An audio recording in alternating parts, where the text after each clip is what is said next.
gracing us with your presence, from the media, to members of Umkhonto wesizwe that are present. Let me start off by giving insight in terms of why we're here today. We're here today to give the nation an update on the outcomes of a meeting that was held by the national officials. And we will then obviously share with South Africans the way forward and what the outcomes of that meeting and those engagements were. But before we continue, I need to first introduce the leadership, and I'll start off with our president, President Jacob Gelesegese Zuma. Welcome, Mr. President. And then move on to, on his left, the chairperson, Comrade Nathi Nhleko. To the president's right, we have the deputy chair, Commander Spilwane Mkocho. And then to his right, we have the national organizer, Comrade John Lela. At the end, we have the Treasurer General, who is Mr. Limba, Commander Limba, Mpiake. And behind me, we have the head of the presidency, Makasela Mzobe. I am Samuel Ndlela, the national spokesperson of Umkhonto wesizwe. I'm not going to delay any further. I'm going to call upon the chairperson who's going to read out the press statement. And then from there, we'll do the usual, take questions and answers, and then close off. Thank you. Chairperson.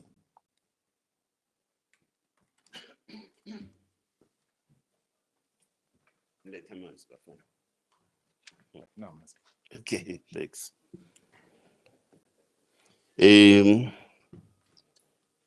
Yeah, thank you very much. Thank you very much, Program Director, and good afternoon, ladies and gentlemen. I am to read out the statement on behalf of the national officials of Umkhonto wesizwe, the party. Following the executive meeting held on the 28th to the 29th of July 2025 in Durban, KwaZulu-Natal. The national officials also met with several stakeholders to consolidate the MK party's resolve to unite all progressive forces in South Africa. This statement emerges from a confluence of political, organizational, and geopolitical developments that have demanded clarification from the party's apex leadership. As the nation commemorates the Women's Month and prepares to celebrate the National Women's Day tomorrow, the 9th of August, 2025, Umkhonto wesizwe, the party extends its heartfelt well wishes and revolutionary salute to all women of South Africa.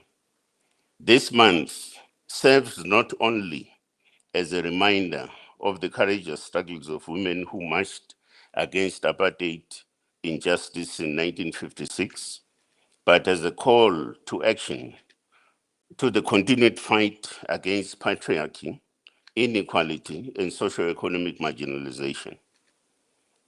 The MK party recognizes that the true liberation of our country is incomplete without the full emancipation of women and children. In this regard, the MK Women's League has a historic and urgent duty to lead from the front to conscientize, organize, and mobilize women and society at large towards building a just, equal, and non-sexist South Africa.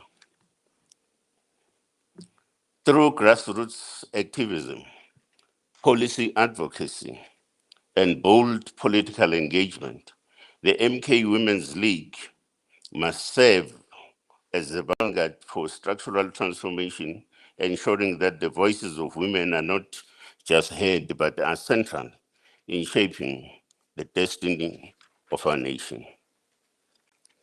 We'll now reflect on the key highlights from the meeting of the national officials, The meeting reaffirmed the founding principle of MK, the party, the spear of the nation, as the guardian of African liberation, dignity, and sovereignty. The MK party recognizes that South Africa's struggle for total liberation is far from over.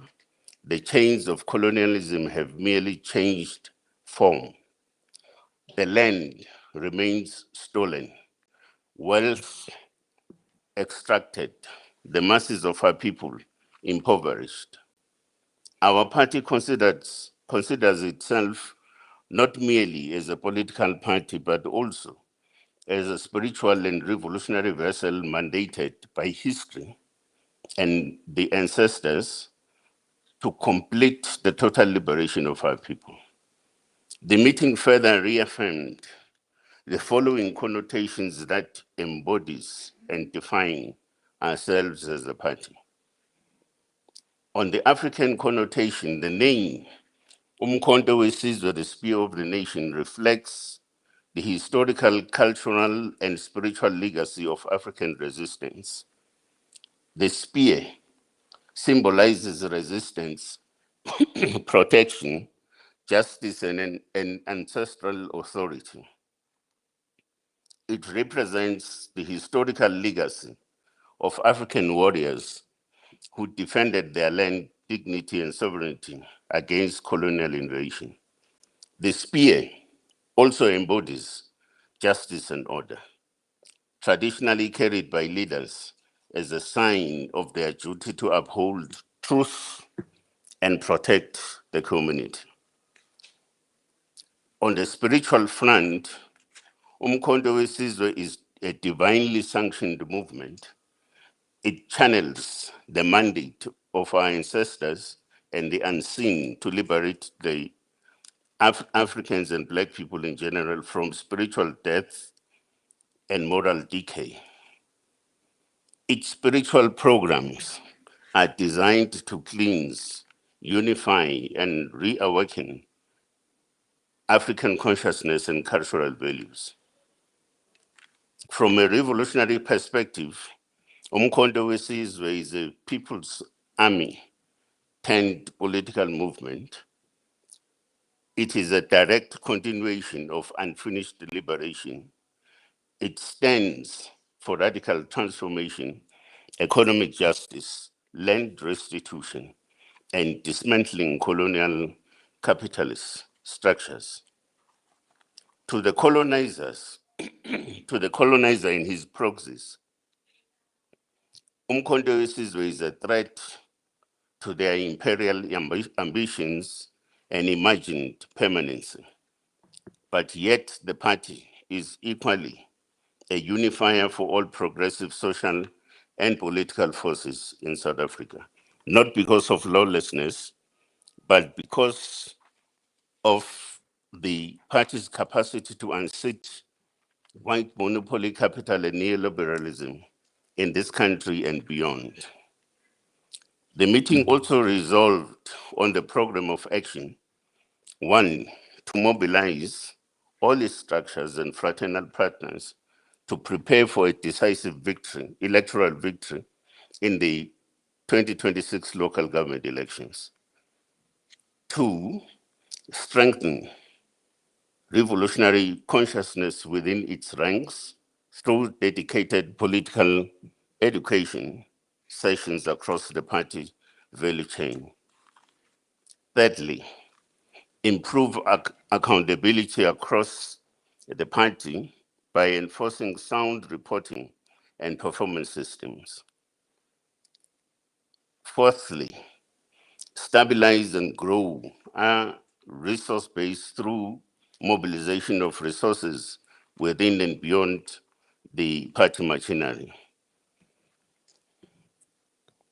Fifthly, we are to deepen organizational coordination and unity. The last point, the need to institute an iterative and continuous upstream and downstream strategic planning process within and between each leadership segment in the party. On the Government of National Unity, we would like to highlight the following failures of the so-called Government of National Unity.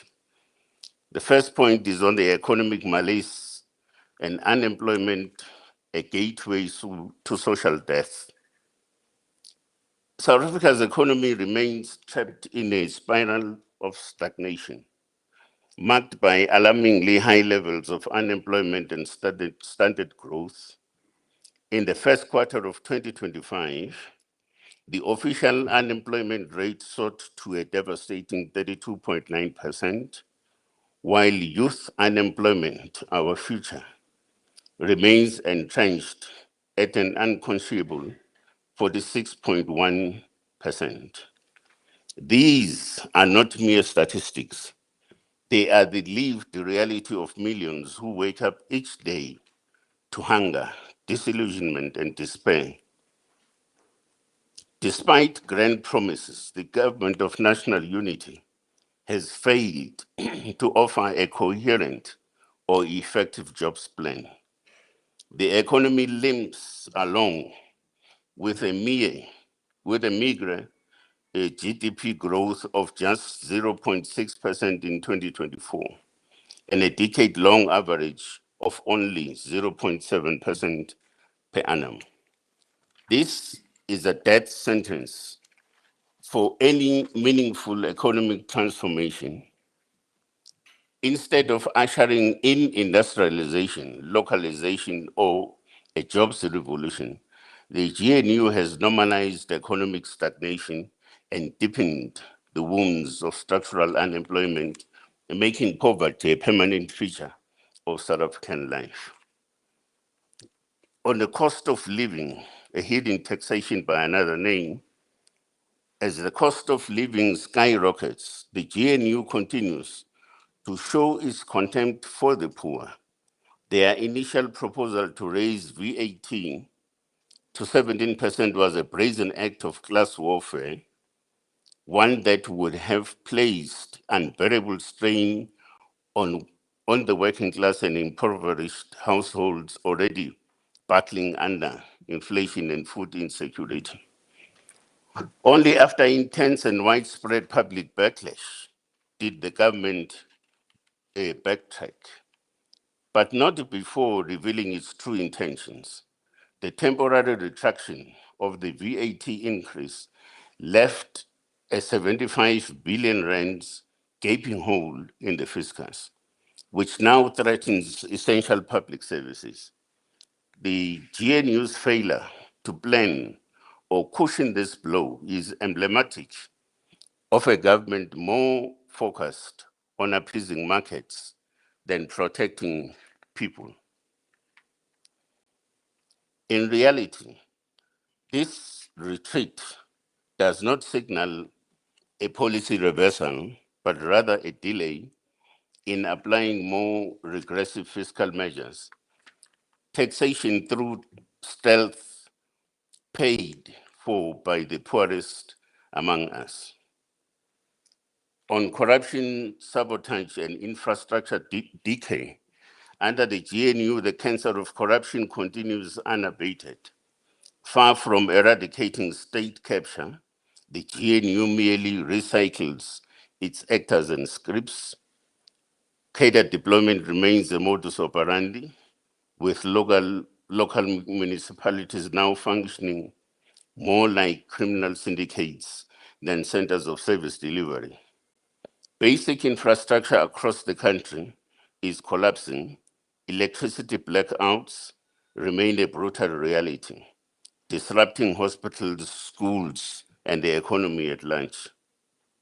Despite the GNU's legal wrangling with Eskom's energy crisis, there is no tangible improvement in power reliability. The decay is so entrenched that Transnet's rail dysfunction now costs the country 1 billion rands daily, a staggering indictment of state mismanagement and infrastructure sabotage. While the GNU differs and quarrels and arteries of our economic lifeblood are being severed. On international blunders, isolation and job carnage, the MK party notes with deep concern the United States' decision to impose 30% tariffs on South African exports.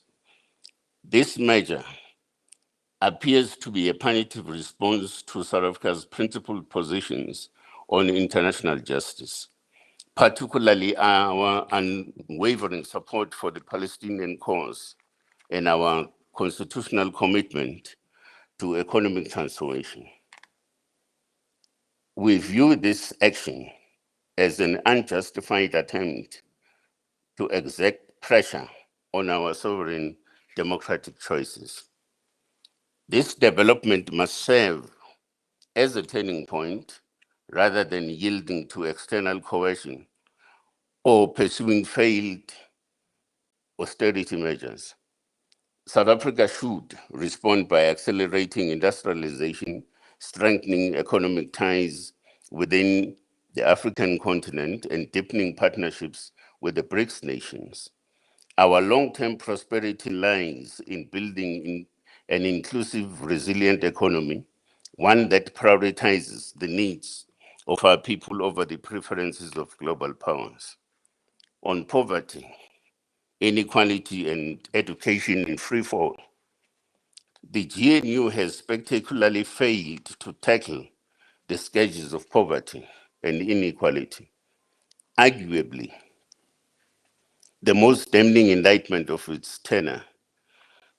Today, a staggering 63% of South Africans live below the upper middle income poverty line, with millions trapped in generational deprivation.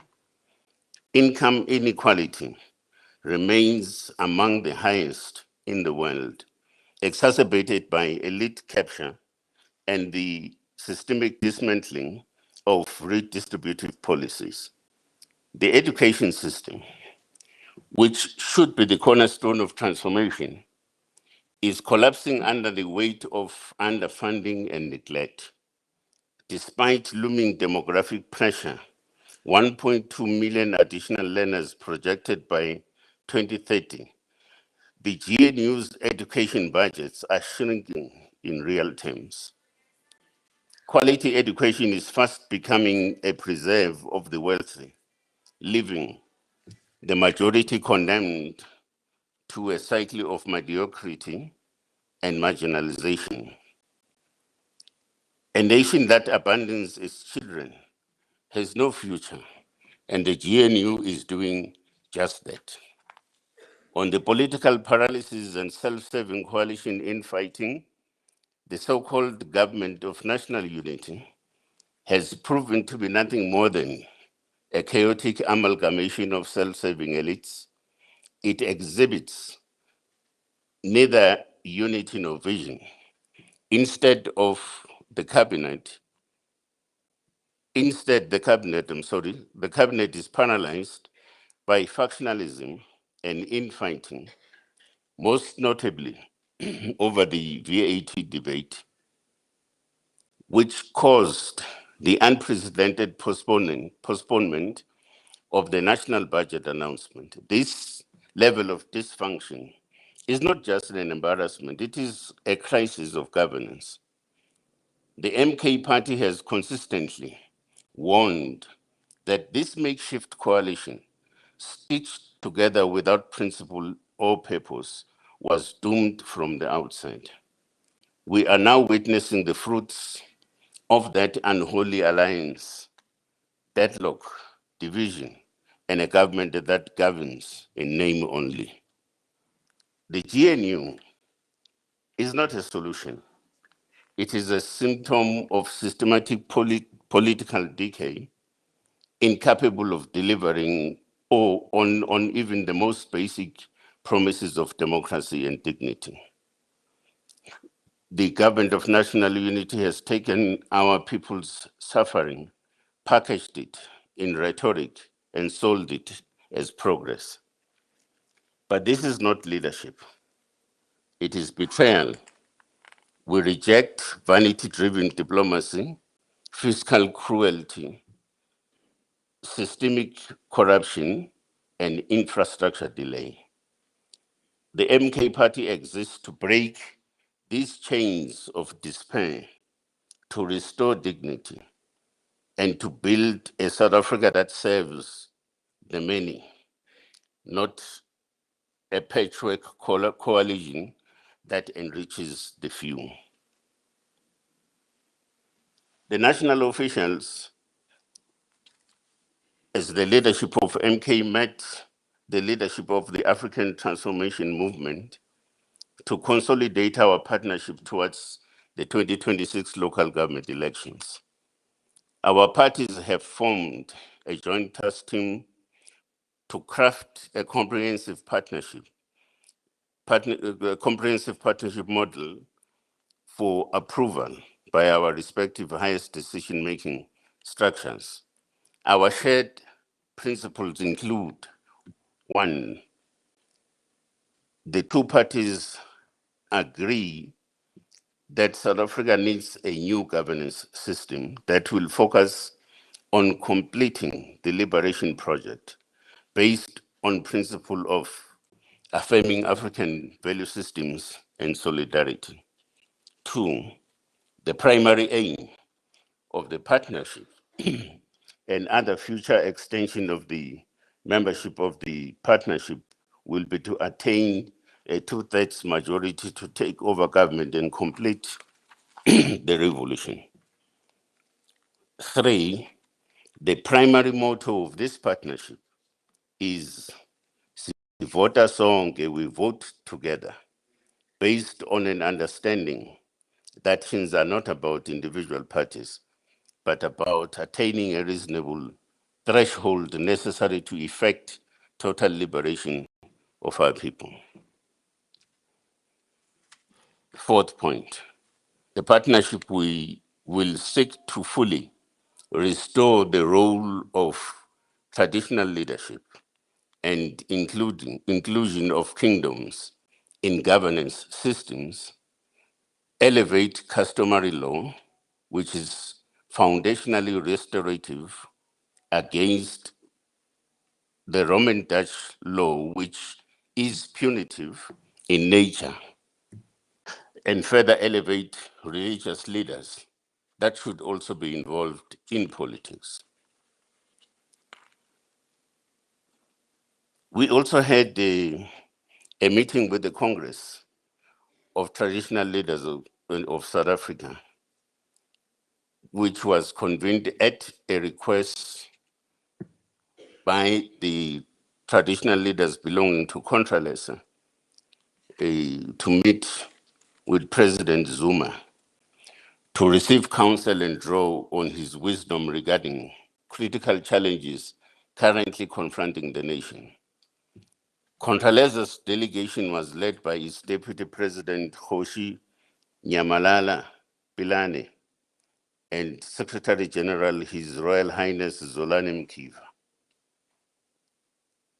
The meeting decried the rising political instability in South Africa, fragmentation of unity among progressive forces representing the poor and downtrodden masses of our country, the resurgence of ultra-right-wing tendencies, pervasive criminality and entrenched corruption within government and state institutions, as well as other serious social ills that are likely to undermine and erode the meaningful gains accrued since the dawn of democracy in 1994. Both organizations agreed that the liberation project is yet to be completed in South Africa, and further that the institution of traditional leadership has for the longest time been undermined and relegated to a spectator in the political governance domain. The meeting resolved to encourage all traditional leaders to take advantage of the 2026 local government elections to restore people-driven governance. On the international front, The Constitution of Umkhonto wesizwe vests responsibility for international relations and foreign policy engagements squarely with the president of the organization. In this regard, the president of Umkhonto wesizwe attended the inauguration of President Nguema in Gabon and held bilateral meetings wherein the MK party reaffirmed its full support for the revolutionary governments of Mali, Niger, and Burkina Faso. These nations remain the final frontier in the total and irreversible liberation of Africa from neo-colonial shackles. We are alarmed by the incoherence and indecision in South Africa's current foreign policy. Our country has tragically lost its geopolitical standing, humiliatingly reduced to a junior partner at Western tables, as evidenced by the disastrous spectacle at the White House and the economic sabotage of the 30% tariff hike imposed by the Trump administration, a punitive blow to our economy. In continuation of international engagements, the president recently visited the Kingdom of Morocco. This visit builds on discussions initiated in 2017 with His Majesty King Mohammed VI with the view of normalizing relations between South Africa and Morocco. Hence, we reaffirm our position that granting the people of the Sahara region a local governance within the sovereignty state of Morocco is a practical proposition to solve this 50-year-old conflict. This Moroccan autonomy proposal is beginning to be the most supported position by other governments in Africa, including the Sahel region countries, which President Zuma will be visiting before the end of the year. During the visit, the president toured the Tanga Mediterranean port, the Africa's best performing port. MK is negotiating internship opportunities for the unemployed South African maritime graduates. The president also held a meeting with the chief executive officer and the executive of Renault Group, exploring collaboration for unemployed mechanical engineering graduates. Thirdly, we engaged with Mohammed VI Football Academy, aiming to establish partnerships with South African youth football academies to learn from their scientific world-class development model. Lastly, we met the Speaker of Parliament and all political parties represented in Morocco, studying their coalition government model, which is stable and effective, unlike the incoherent DA-ANC coalition of disorder in South Africa. A delegation led by our Deputy President and leader in Parliament, Dr. Mandla Slope, will soon return to Morocco to deepen this work and explore traditional leadership governance systems. We make it unequivocally clear our foreign policy must serve the national interest, not narrow party political agendas. And in this regard, DECO was fully aware of our visits, and our embassies offered appropriate diplomatic support. We would advise DECO to desist from acting as an ANC propaganda arm. The president will continue to raise South Africa's flag across the world as a revolutionary obligation to serve our people. On the issue of the recent Constitutional Court matter, we are of the view that the Constitutional Court has failed our people.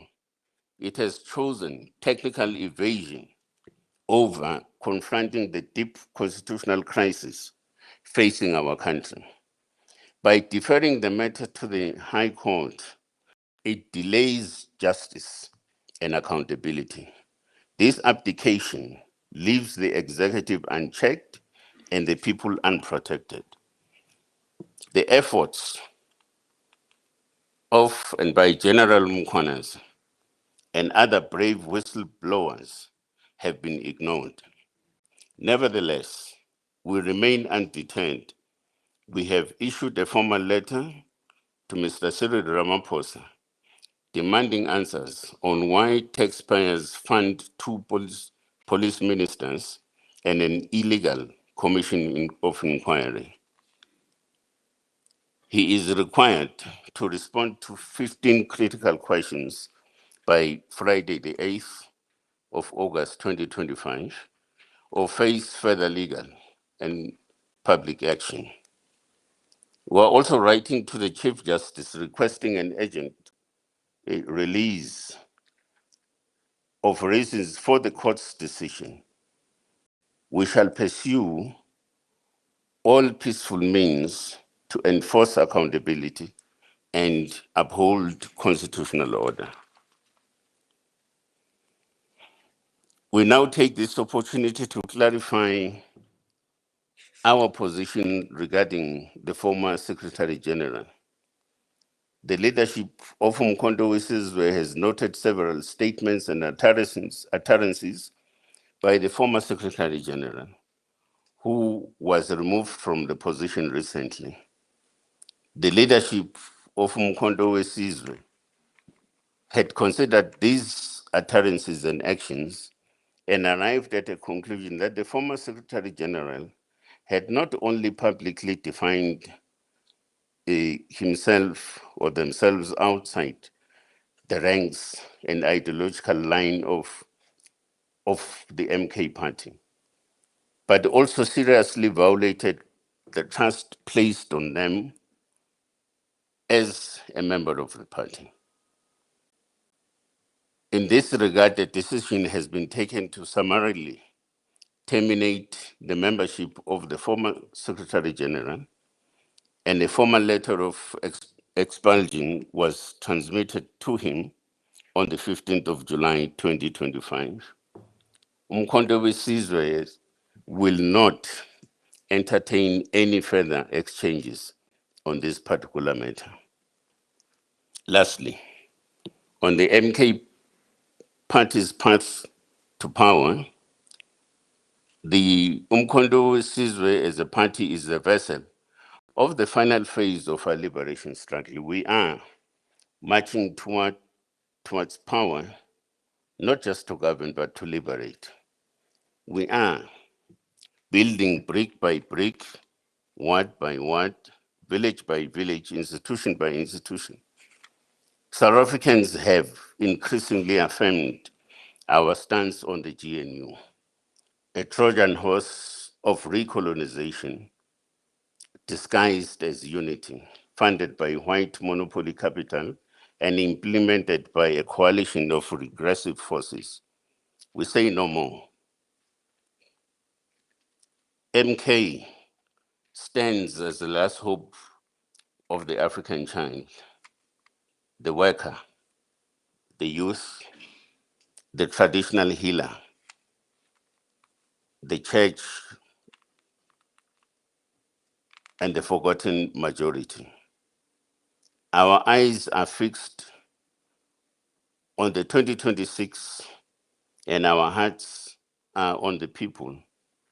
With your support, we will rise, not as rulers, but as liberators. The spear of the nation has risen once more. Let those who have betrayed the revolution tremble, and let the oppressed rejoice. Thank you very much.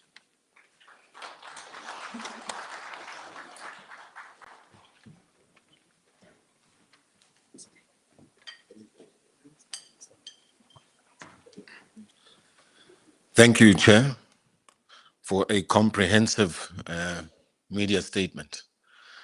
We will now take questions from the media, and we'll do it in a round of 5. So we'll start with 5 at the back. I see a hand. Natasha, 2. Mologo, 3, 4, 5. Okay.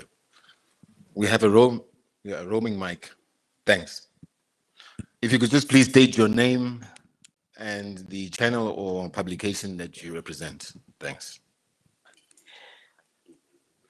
Good afternoon. My name is Zolega Kodashe from Newsroom Africa. I wanted to get the MK Party's reaction to the letter that has been sent by President Cyril Ramaphosa over the letter of demand that was sent on Monday. I understand that there was a letter of demand that was sent with a deadline of 10 a.m. today. The president, as I understand, has responded, not acceding to the demands by the MK Party and its leader, and instead says that those details that are sought are readily available and that the MK Party has already concluded that his conduct in relation to Police Minister or Minister Senzo Mchunu, as well as the acting Police Minister, are unconstitutional and unlawful. Did the MK Party see that letter, and can we just get reaction given the fact that the deadline has expired? Thank you. Thanks for that. Second hand.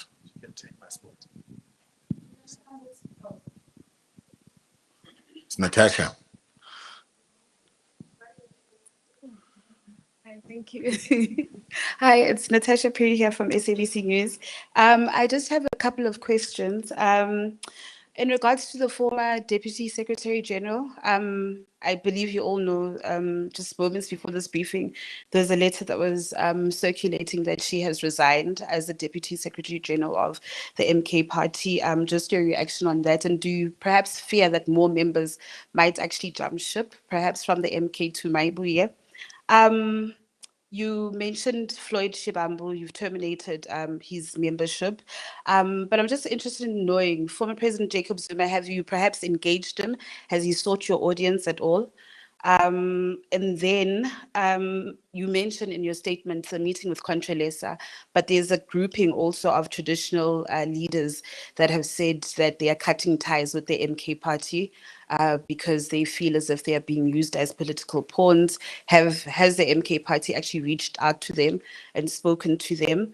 And then you also mentioned the meeting that you had with the ATM, and you mentioned the Comprehensive Partnership Pact. Can you perhaps now detail if any modalities around how you're going to be working together ahead of the 2026 local government elections? You've mentioned also in your statement your stance as the MK Party on the US tariffs, but now we know that the South African government, through President Cyril Ramaphosa, had said that all doors are still open for negotiations, right? Do you think, and are you confident as the official opposition that perhaps a deal would be made to actually reduce those 30% tariffs and to avert the bloodbaths of over 30,000 jobs? Thank you, and apologies for the many questions.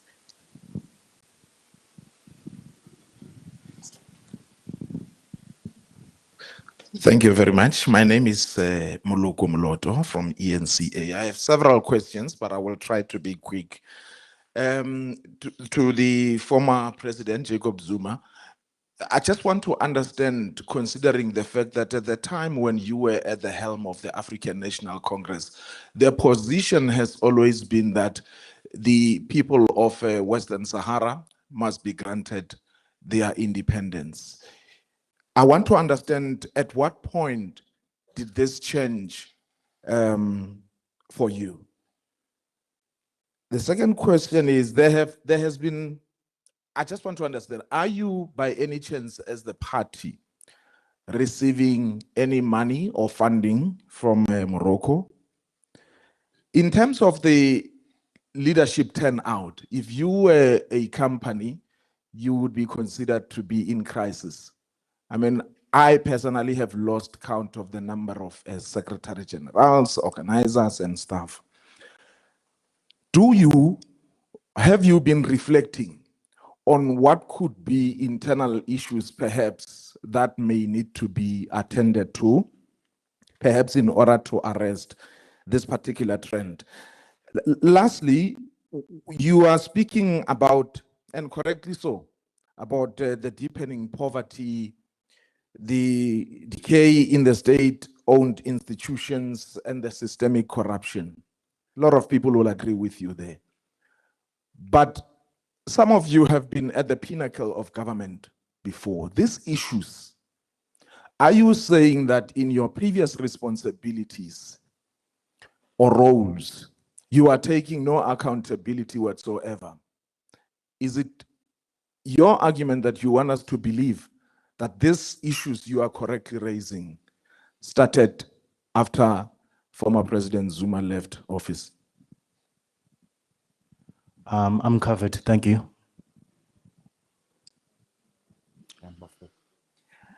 The third hand. Yes. My name is Saeed. I'm asking this question on behalf of the Morocco TV channel, Media. My question is to President Zuma, is to what extent might your party's support for Morocco's sovereignty over Western Sahara is going to impact the broader political stances within your party and among other influential forces here in South Africa? So can you just repeat that? I didn't think we got it clearly. To what extent might your party support for Morocco's sovereignty over Western Sahara is going to impact the broader political stances within your party and among the other influential forces in South Africa?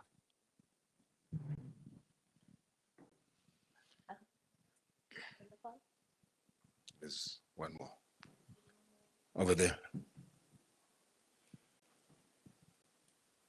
There's the fifth hand.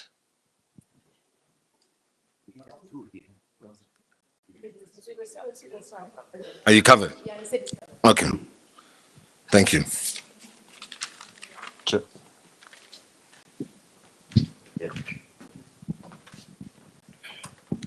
I would also ask that members of the National Leadership Collective also do tackle some of the questions. I did not get your name, Cecilia.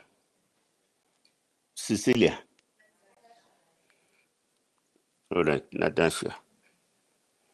So ngaze ngamnguli mlaki. Sasigis.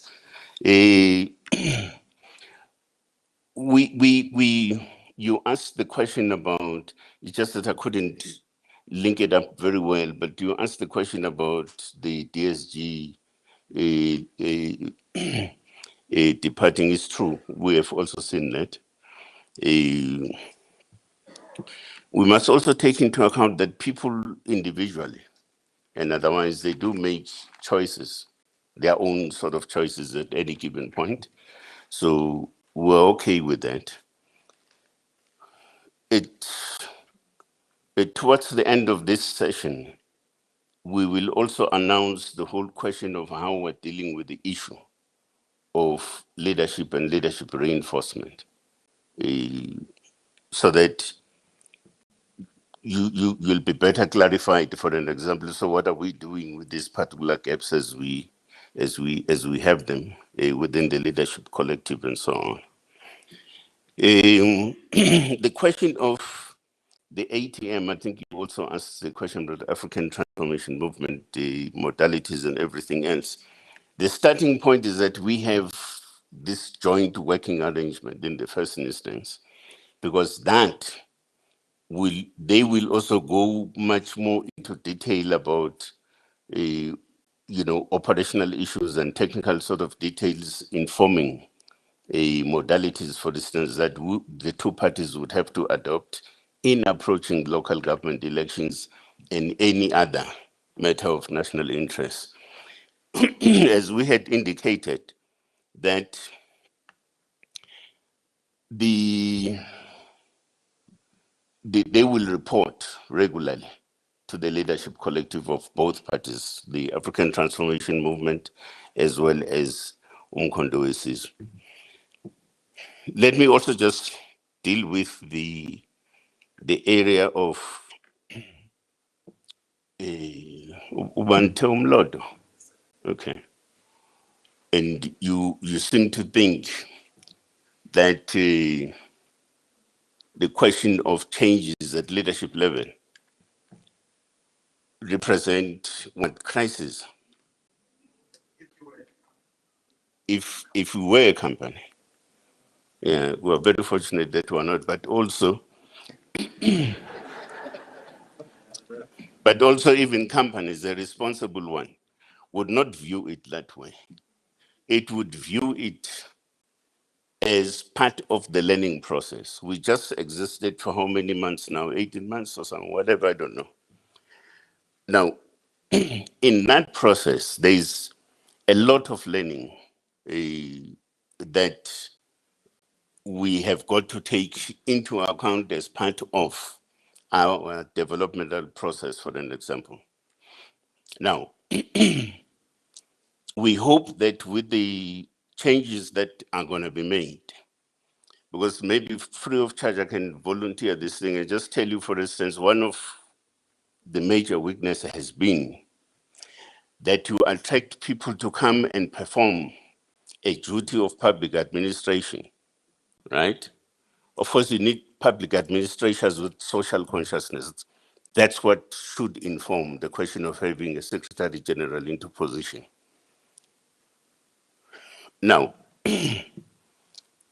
we seem to have had problems on that particular front. Now, when I'm talking about public administration, I mean your major focus as a Secretary General is the question of development of standard operating procedures, for an example, and many other regulatory sort of instruments that have got to be put in place, including the whole question of how do you factor in mechanisms that have got to support the work of the organization on an ongoing basis, right? That's the work of a Secretary General. Of course, such a person has got to do that, also informed by a required degree of social consciousness and so on.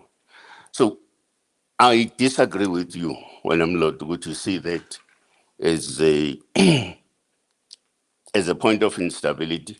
It's an undesirable situation, of course. I'm not saying that's what we should have.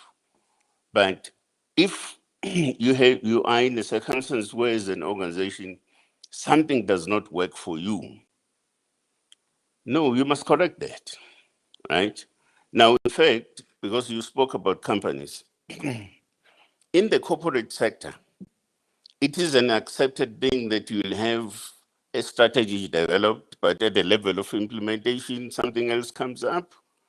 You have an imagined sort of strategic kind of diversion, and is acceptable. And I'm sure also you say to come from NCA. Go and ask them, they will tell you the same. Thank you very much.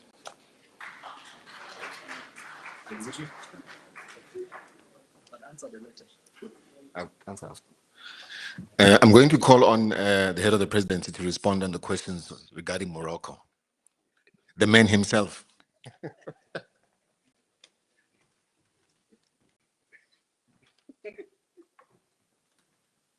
Thanks, spokesperson. Greetings to the media and the comrades. Any functioning mind changes its position when presented with new facts, scientific facts, and new realities. Now, the reality is the issue of Morocco and Sahara did not start now to be entertained by President Zuma. In 2017, in a delegation I was part of that went to the African Union, where Morocco was readmitted as a member of the AU in January. Soon after that, later in the year, President Zuma had a meeting at the behest of King Mohammed VI of the Kingdom of Morocco to present where their frame of mind was as a country and how South Africa could possibly help in resolving this problem that this year has lasted for over 50 years without any practical solution. That is why in 2018, South Africa reopened its embassy in Rabat, and Morocco reopened its embassy in South Africa to be fully fledged embassies instead of being downgraded to the level in which they were. When Umkhonto wesizwe was formed, President Zuma received many invitations at an international level. The last meeting we had about one of the countries which got problems, we can't at this stage, was yesterday. Members of parliament all over the world, leaders of the world, continue to seek guidance from President Zuma because they've lost confidence in the leadership of South Africa to handle the complex matters of the African continent. Now, President Zuma has a responsibility to lead the debate on areas where he believes South Africa should reconsider its positions on those matters. That is why on the question of Morocco and Sahara, upon being approached by the embassy and the leadership and other countries, and having considered all issues about the unification of Africa, that we can no longer afford to balkanize our continent into small and viable countries when we are confronted with arrogant USA and the West like this. That's what informed President Zuma saying, we have the same problems here at home, where a small group of reactionary Afrikaners want to have their own state called Cape Colony. In the same country, we have Orania that want to present itself as an alternative state. If we are not careful, this problem of a group of people who identify themselves as a tribe wanting to be a fully fledged state will come into our country. Now, MK presents itself as a legitimate voice of progressive forces in South Africa to lead the struggle to unite Africa to be one. And we felt that this burning matter that has lasted for 50 years in the continent must be a starting point to say, yes, the people of Sahara have suffered for the longest time. They wanted their own country. But the challenges we're facing as a continent cannot allow us to have many more countries than we already have.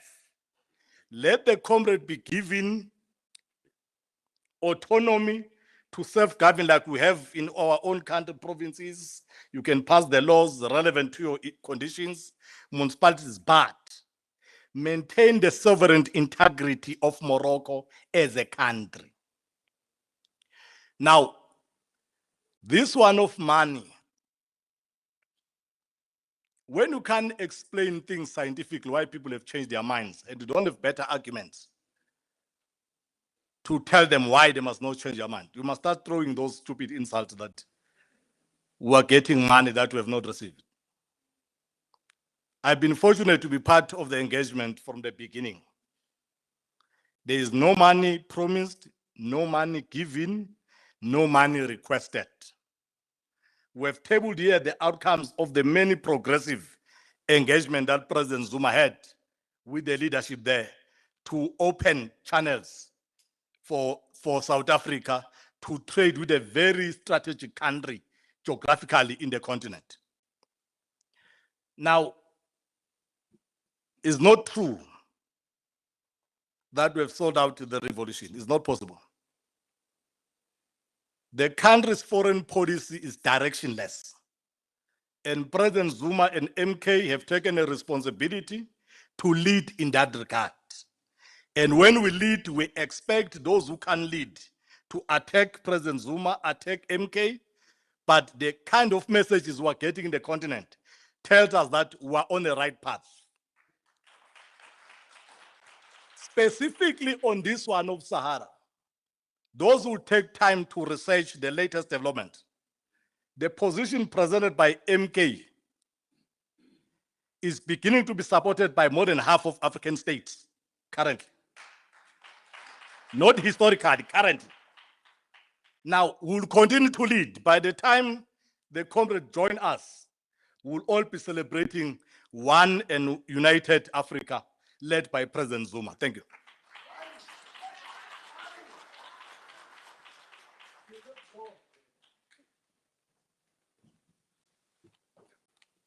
I will take the question on the response from Mr. Ramaphosa.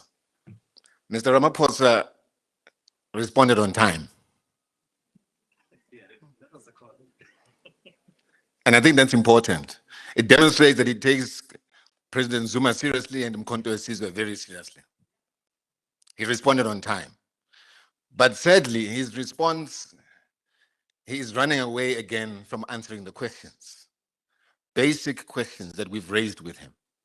The questions we raised was, he said he's appointing Professor Kachalia as per section 91(3)(c) in an acting capacity. There is no such thing in the Constitution that allows a president to appoint someone in acting. There was no such thing.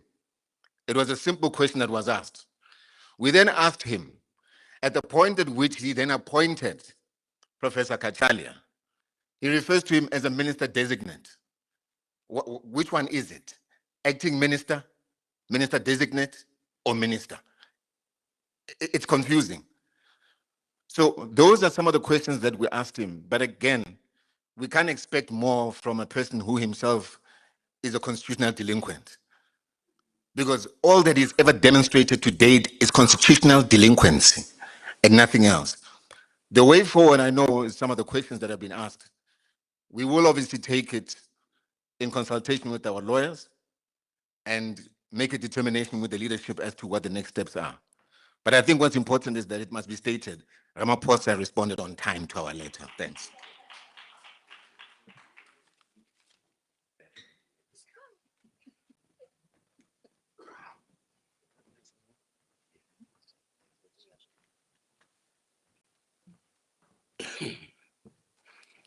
No, thank you very much,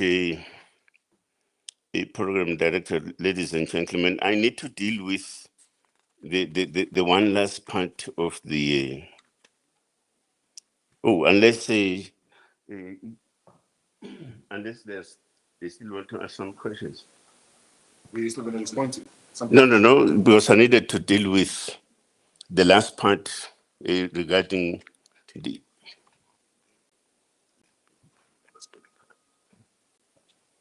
Yeah, okay. And I need to deal with the directive by the president that I must then announce the leadership collective. I'm informed that the president remains the president.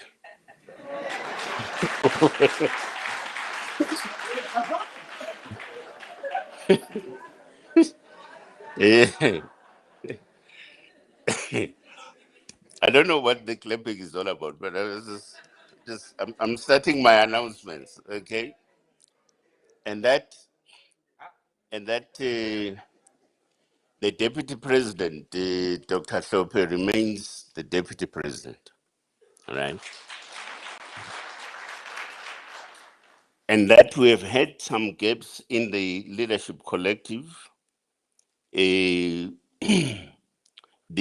Secretary General is one particular position that is vacant, and it's now going to be filled by Dr. Bongani Mngwango. Now, Dr. Bongani Mngwango has a 35-year executive experience. He's a former chief executive officer at Sanlam Healthcare, a former chief executive officer at Netcare 911. He was also chair of, maybe still is, I don't know, of the Kwabe Traditional Council. So he must then come this end, come to this end.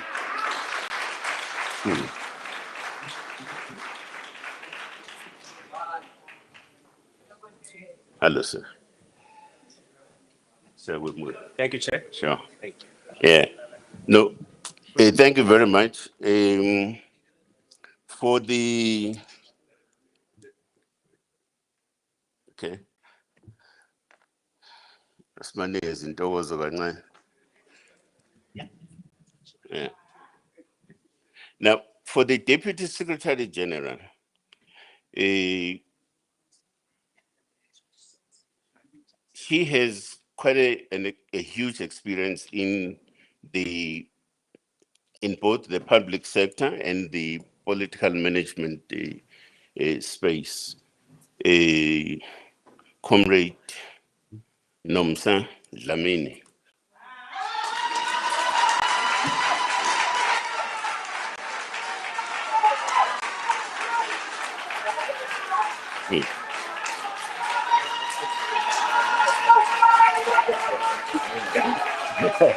Thank you.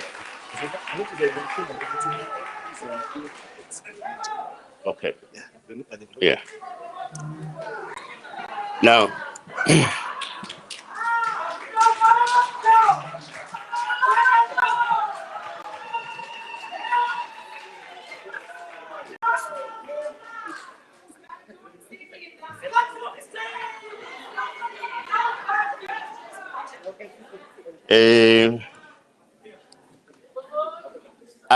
I do appreciate why there is Lentlawo Mekon. You know, she's gonna make a contribution in improving the public face of this table. Okay. Yeah, we're exactly with beauty. That's it. Now, one other change, comrades, that's being effected is that the current national organizer is moved over to a portfolio to manage and coordinate policy coordination, Comrade John Lela.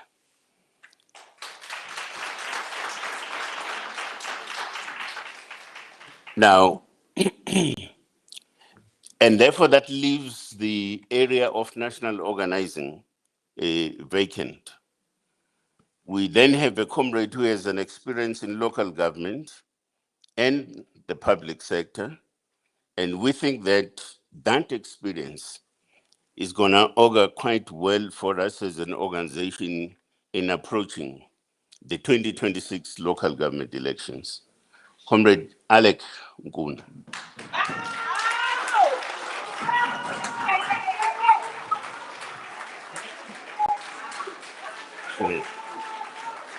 Welcome, Comrade Alec. Oh, thank you very much.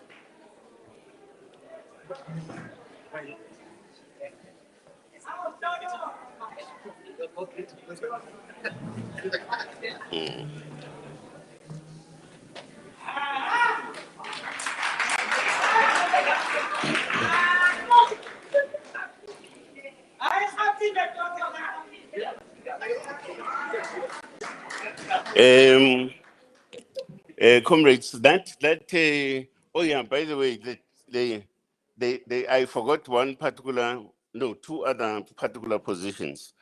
The deputy chair remains deputy chair. All right. Comrade Umkhonto.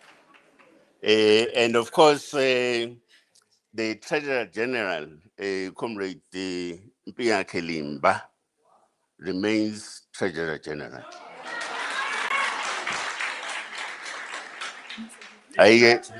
I'm still going to ask the president about the national chair. I'm still going to ask him about that. But having said that, comrades, we expect the leadership collective to assist in developing and institutionalizing the organization. And that the major part of work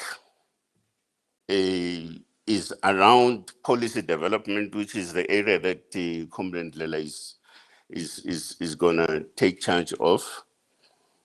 But also critically, the organization must know how it works and how it has got to work. And it is only through technical sort of interventions, as I said, your procedures, your systems, your this, that, and so on. And that's the central focus of the SGO. And that all of us, as part of the leadership collective, we are not the equivalent of the president. We are there to reinforce and bolster the public image of Umkhonto wesizwe, and that image rests with the president of the party. And that's why he deals with so many things, including the issue of international relations, and so it goes. So I thought, let me just say that it's only the president that can confirm my situation. Thank you very much.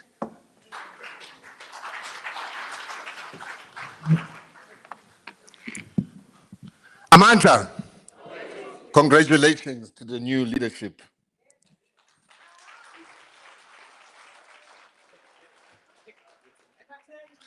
I'm sure you are wanting to ask questions again now. I can see. With a raise of hands. 1, 2, oh, Million Guardian. 3.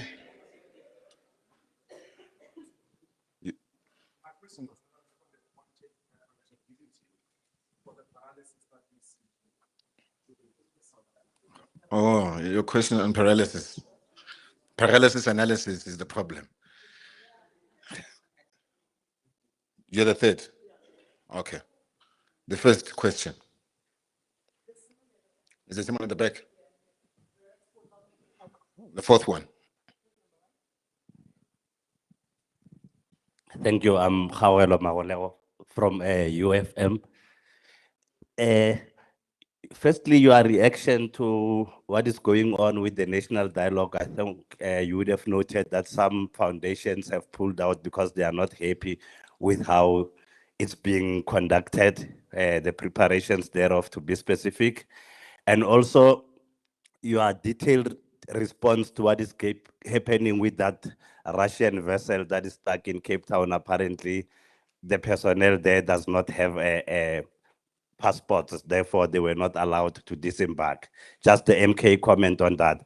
And also a reaction, a response rather, to a series of allegations that have been made by your former Secretary General, Floyd Shivambu. He could be making another allegation as we speak. But most importantly, the one that money just gets taken from MKP accounts monthly and nothing is being done, that he is the one that tried to sound alarm and was probably ejected from the party for that reason. Finally, and apologies for asking so many questions, just give your own reflection of yourself, because there seems to be a sentiment that as an official opposition, MK has given a rather poor account of itself, particularly in parliament. We've seen a recent blunder where the caucus did not understand what it was voting for. Any other issue that you have had to handle in parliament, as to how have you done so far in your own assessment? No, thank you very much. My name is Lunga, and I'm from the Mail and Guardian. Spokesperson, I think this one will involve yourself. Maybe you will help me assist in answering this. I just want to find out if the leadership did discuss, because from what I was told by some sources is that there should have been a discussion in regarding your behavior and Ms. Duduzile Sambula Zuma in the national officials meeting on how they go forward. And just maybe to ask on the chair to say, has there been any disciplinary hearing against the two names that I've mentioned here? Thank you very much.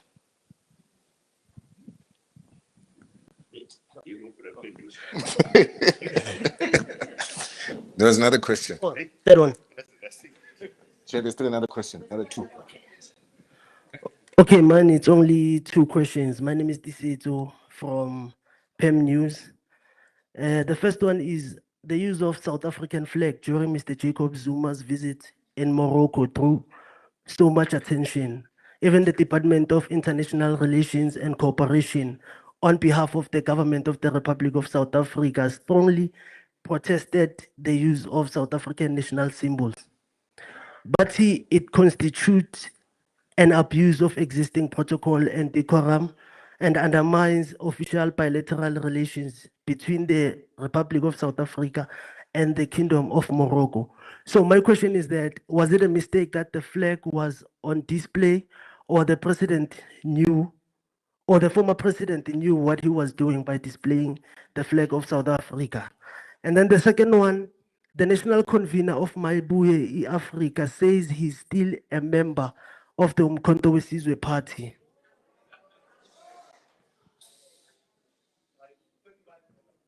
So I believe if it was just an ordinary member, you could have dealt with the situation rapidly. Is he still a member or not? Oh, okay, no, it's fine.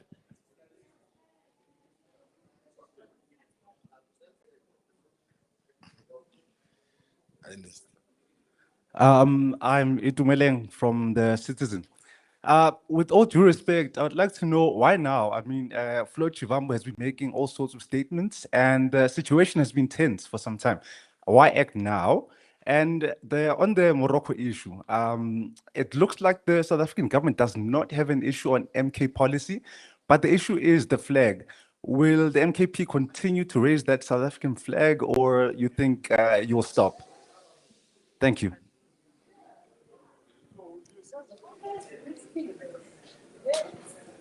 They own the flag. You said you're from the Citizen, say? Okay, I'm sorry I can't see you because Bamile na camera, yeah. We asked comrades. No, sorry, you're not comrades. I forgot. But the flag belongs to us. Now, I don't know where this story comes from that the flag belongs to government. No, it doesn't. The state is us, right? So next time around, when we talk about this more, Bunny, my piece, yeah, but my piece, my bigger, my fees are so young. Okay, no, sorry, won't call them put. When I'm a first, next time you'll find me carrying a flag in my car. Are you going to have a problem with it? Dispute that and say, why am I having my country's flag in my car? We're born a little. Yeah, search for my lines, right? Now, there's the question from, I can't remember who it was, about the money being stolen or siphoned. Was it Melen Guardian? But the question is this. The meeting of national officials sits every second week. So what does it tell you? It tells you that we sit 2 times a month. I think that's what it says. Then you have a chief executive officer in the form of somebody that we call a secretary general. Sits for months in the position and does not report to this collective, this leadership, to then say, hey, there's money that is disappearing every month to the tune of about, I think he branded something like 7 million a month, right? Now, and this is exactly, it is at the center of leadership responsibility and administrative responsibility, this point that I'm raising, right? Okay, suppose we were too ugly for him to report this thing, this stealing, right? And maybe intimidating or something. So why not report a crime with the police? Because this is stealing. We're talking about stealing here, right? So how come we are not reporting this theft with law enforcement agencies to then say there's money that is being stolen by somebody in MK, in MK, and so on and so it goes. And you're not doing that. Now, anybody, including our new SG here, once you're a Secretary General, you also bear something called the fiducial responsibility, which means, amongst other things, all these other matters of financial management, they also are within your purview and you need to report on a regular basis on them, right? You carry policy responsibility when it comes to that.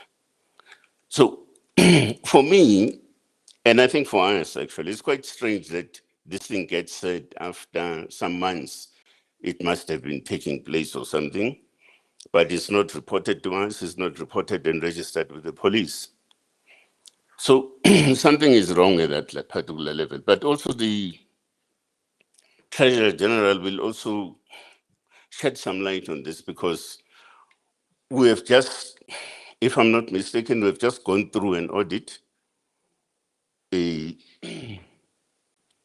just gone through an audit and we're still attending to some few outstanding issues from an auditing point of view. And I keep on asking him, where is the 7 million? TG, Muplo 7 million. And it doesn't come up, all right?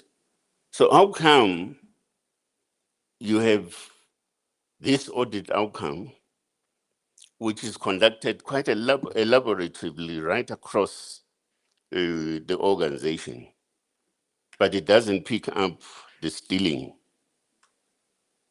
Now, lama auditors ma ukuthi kanti enze njalo akakwazi ukuyibona lento, kusho ukuthi ungadinga-ke sihlukane now in a way, because at the center of auditing is also finding out mishaps and everything else about issues of finance and financial management.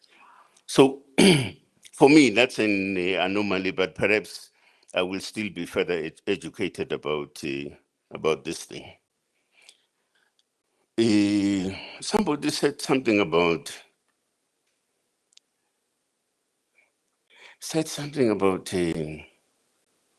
accountability, the trip and whatever.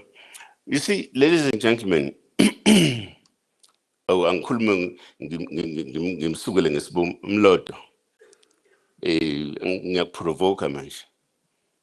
Now, there is no way that your company ENCA will find out that you are in Zambia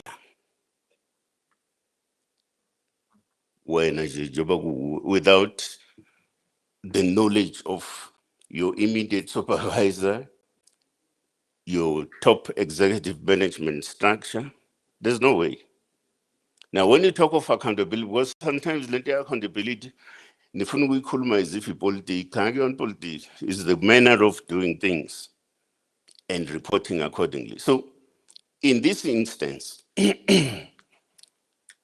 you can't be outside the borders of the country without necessarily declaring that you are indeed there and you are truly sanctioned by the organization, even if you are,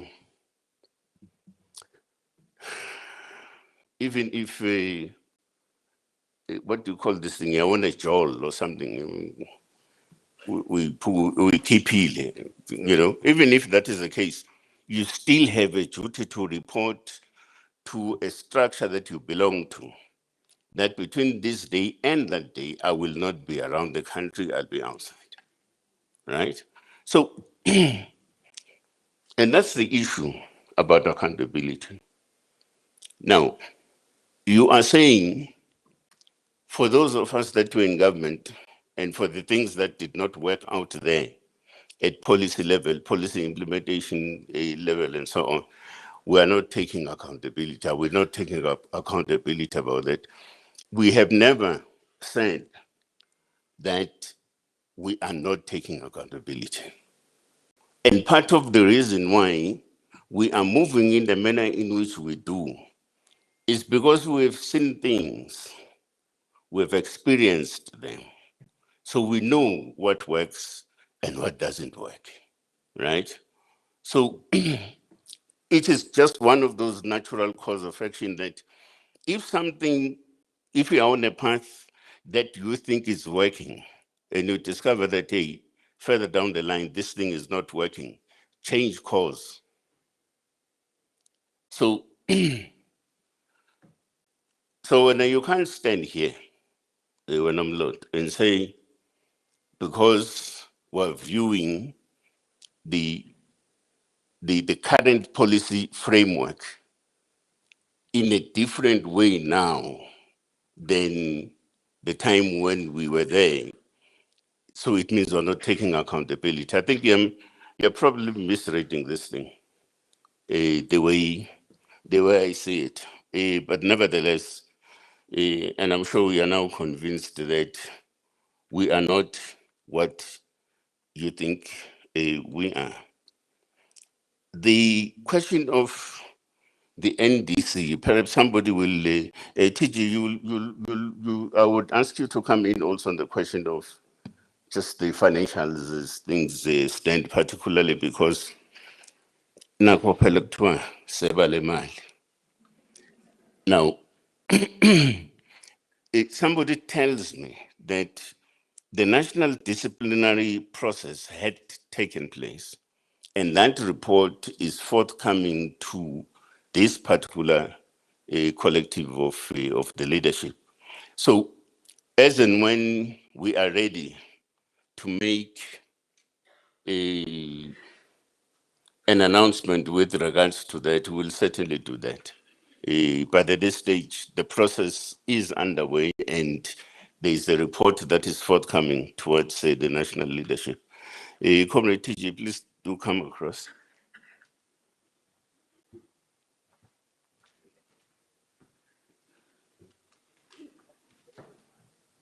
Sanbonani and greetings.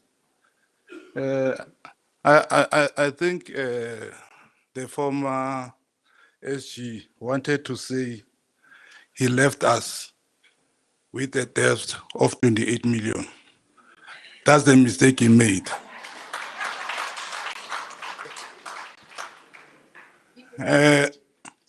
From where we are sitting, comrades and colleagues, in terms of finance, we appointed Nduma Consulting Company that is qualified chartered accountants and auditors, so that we can have an independent view in terms of our finance before an AG comes in. That was done. Indeed, we do have some findings at any other auditing. Remember, the purpose of auditing is for continuous improvement so that we can have proper system in place, particularly that we are the new party. We do have some findings that is more focused on our bookkeeping than really to say there's any form of corruption. And it need to be highlighted that I did not actually to respond in such allegations. Chair was forcing me on a daily basis. Saying, I don't want to entertain allegations because the person that is coming with allegation was fully accountable for the Treasurer's office for the past 5 months. Unless where I'm sitting, he did something, he was able to hide it very well. So from where we are sitting in terms of auditors, we have no any major findings that are there, but we do have areas where they are of concern for improvement for bookkeeping. Thank you.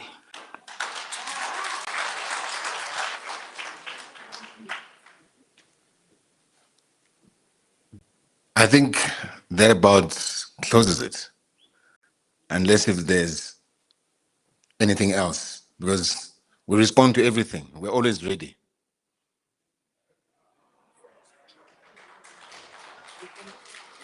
Yeah?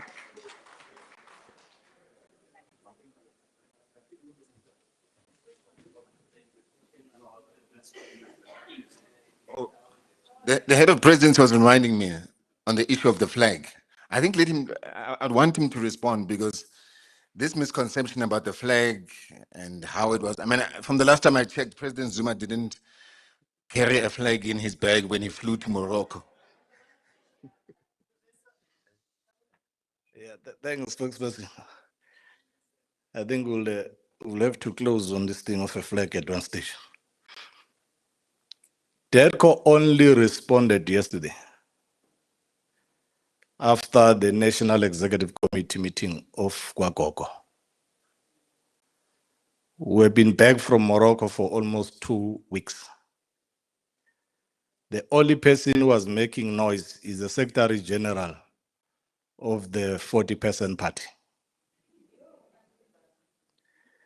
Now, we only answering because it seems like South Africans are concerned about their national symbol, not because DERCO is making noise, because DERCO has a responsibility to confront the USA, and they're not doing that. They're monitoring the movements of President Zuma. We've got a vessel from Russia, a BRICS partner, that can't refresh in Cape Town. But people who are here in this country, illegal immigrants, are roaming the street every day. Now, South Africa is leaderless in the international community. President Zuma has taken it upon himself to fly the South African flag very high where it belongs to be. Now, so that we don't get asked these questions all the time, in the next 2 weeks, President Zuma is in Ghana. South African flag will fly there. Before the end of the year, President Zuma will be in Burkina Faso, Mali, and Niger. Countries that South African government does not have relations with, because they are saying they took power through military actions. MK says they took power for revolutionary reason, therefore they must be supported. Now, when we go there, we are closing a vacuum in the continent. There's a vacuum. Now, when we go there, President Zuma is not representing his personal interest or a narrow MK party interest. It's the interest of the country. And the country has a symbol, which is a flag. So when we go into those countries that don't have a relationship with South Africa, the national flag will rise high, the MK party flag will be on the table. So we carry 2 flags. And we wish to encourage every South African as they travel throughout the world, artists, players, private citizens, to please carry the South African flag high. We need to close the space. That's all. I think we won't be talking much responding to DERCO about the flag. Our interest is not in DERCO. It's with the people of South Africa carrying the flag whenever they go, because the vacuum is too huge. President Zuma can't close it alone in the international space. Thank you.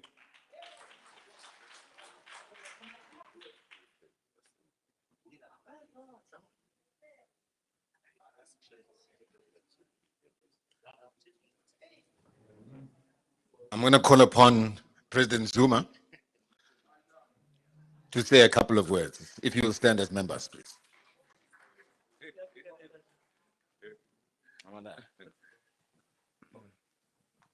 Sanibonani.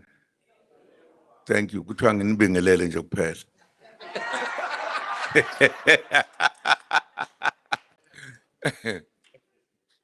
No. Ngiyanibingelela bandla, siyajabula ukuthi sibonanile. Ngiyajabula ukuthi nibuzile imibuzo yonke, nayithola zonke impendulo. Ngimangalile ke mina mangizwa obaba laba nomama kuthiwa benze njani konje balalela indaba bese beyixoxa. Okay, yeah. Bebuza indaba ye-flag. Ngithuke kabi. Ukhona umuntu ongazi South Africa ukuthi i-flag of any country belongs to the citizens of that country. Khona bengazi lona. Nani impela nize niyawubuza nje lo mbuzo serious. Hawu kwahleni bu. Every country has a flag with its color. Every citizen owns that flag. It's not a government. Not a government. Government uthola likhona lapho. Nani impela niyabuza nje. Hawu nangidumaza.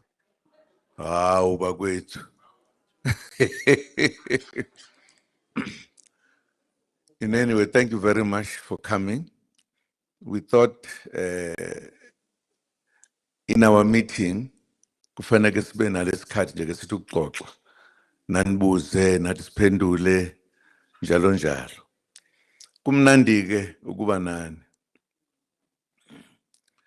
Inkinga nje ukuthi sengathi nina ngesinye isikhathi manibuza imibuzo ngiye ngize ngibone hawu ukuthi bahlala la eSouth Africa. Abayiboni ukuthi iyashintsha eSouth Africa. Ayishintshi bakwethu. Nithuleleni nini. Nithuleleni ayishintshi. Awusho yini ngashintshi ake ngibuze wena ke manje. Yini ngashintshi. Khuluma. Nange seyifihla. Banda siyabonga. Okwambe ukubonga nje siyabonga ukuthi sibe kanye nani namhlanje. Sophinda sibe kanye nani njalo nje. Nazi kahle ukuthi iSouth Africa iyashintsha. Ungakuboni lokho okwakhe. Uyosala ngapha komfula thina sesingaphesheya. Akunjalo? Yeah. Ngiyajabula ke futhi ukuthi nazi insizwa nentombi abashasha. Abashasha. Yazi ukuthiwa hayi lo xosha abantu njalo nje. Akuzeli uzodlala thina la. Umudlala sidlala thina. Sithatha iSouth Africa. Ingakho nje singeke size elokuzeni econference. Ene imali zabelungu. Ezithi votela lowa ngeke. Masihlangana uzwa kuthiwa sihlangene manje. Kobe ngiyena lento kade ngisho. Kuyobe kuyithi sihlangene sizothi how are we taking our party forward? Bese silungisa lokho nje. Uma ungezwe emadlebeni soda awugudlukeke wena. Asinandaba. Sikusho futhi lokho futhi nenhlanhla ngoba bangikhuza. Ngabe sengixosha abantu abaningi ngabe. Ngakhuzwa lezi labaholi laba bathi awume kancane solungisa. Siyabonga ama-comrade ukuthi nibe khona. Thank you very much. Nazi ukuthi we are building a party. We are just 1 year, few months. Just 1 year, few months. We are building it. Amanye ezinye izinto okufanele ngabe senzela senzanga ngamabomu. Futhi sasafuna ukubona ukuthi kunjani.